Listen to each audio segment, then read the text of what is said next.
For this next lesson, we're going to be doing a barn owl, one of my favorite owls to draw. This one is super simple and a lot of fun for everyone to do.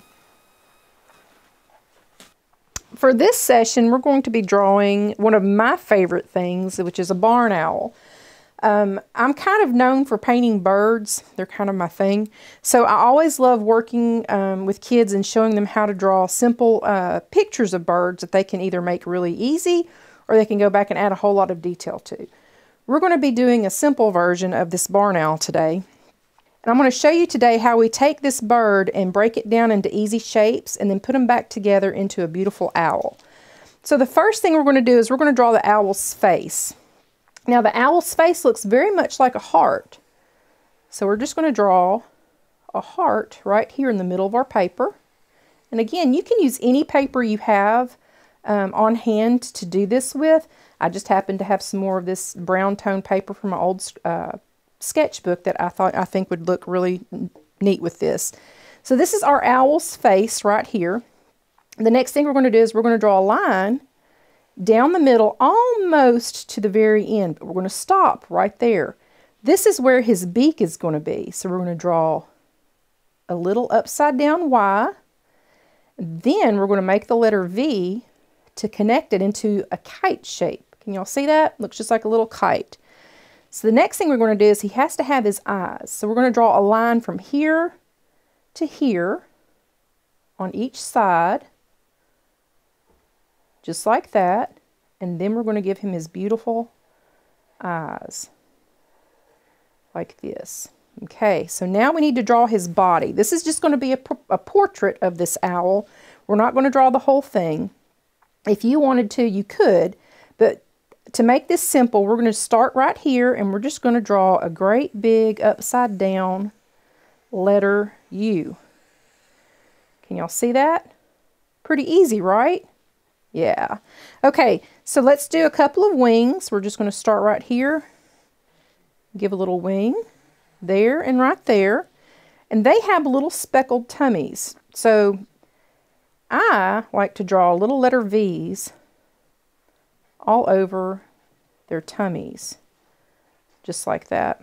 And I even had one student one time make them into little hearts, and it was just the cutest thing ever. So I think I'm going to go ahead and do that as well and fill them in. Shout out to that little student that gave me this idea, because it's so cute. I just have to share it with y'all. Okay. There we go. Now, you can use anything you like to fill this in with color. You can use crayons, you can use colored pencils, you can even color it with markers if you have them. What I have here are soft pastels, and this is what I'm going to use today on this. So I'm going to take my white pastel right here. I'm going to color in his face with the white, but I'm not going to fill it all the way in. What I'm going to do is take my finger and spread it around.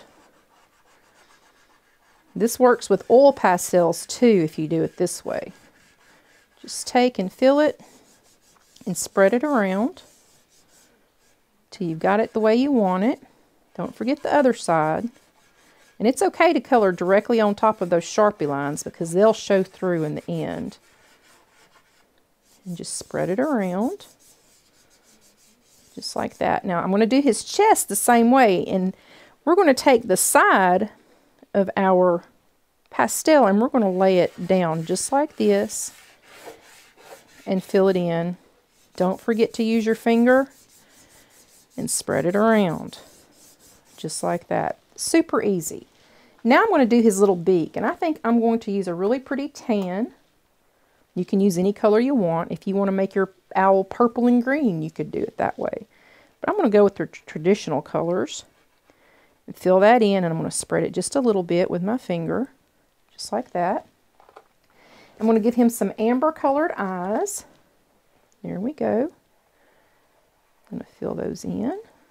Just kind of spread it around.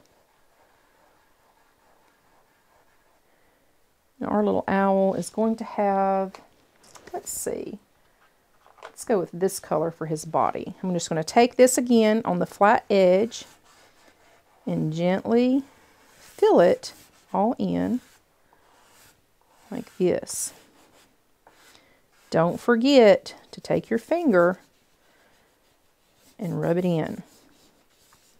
Now again on this one, this is another pigment or another medium that is kind of powdery whenever you put it on, and it will rub once you're done. So you want to be very careful not to put anything on top of it.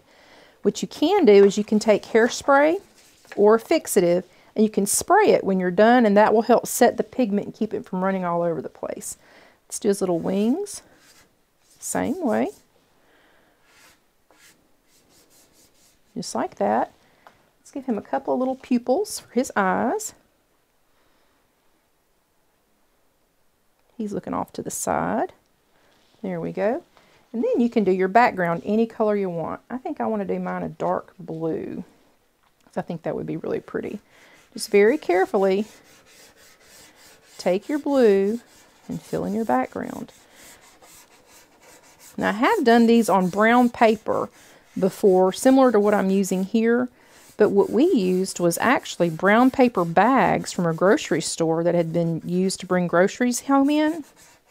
And we took them and we cut them open, laid them out with the inside being the part that we colored and drew on. That always works really well, and you get to recycle something that's always good for the environment too. So take your finger and spread that around, fill in your background, just like this. Notice there's a little bit of powder left on our paper, so if you take your paper and tap it to the side like that, never, ever, ever rub your hand across it, because that's just going to smear it everywhere, and then you'll have a great big mess. If you'll just gently tap it on the side like that, you'll get rid of all that extra, and there's your beautiful owl. I have a joke for you. What is an owl's favorite drink? Does anybody know? It's hoot beer. So if you have a funny joke, please share it with us. I'd love to hear your corny, your silly, your outrageous bird jokes. Thank you.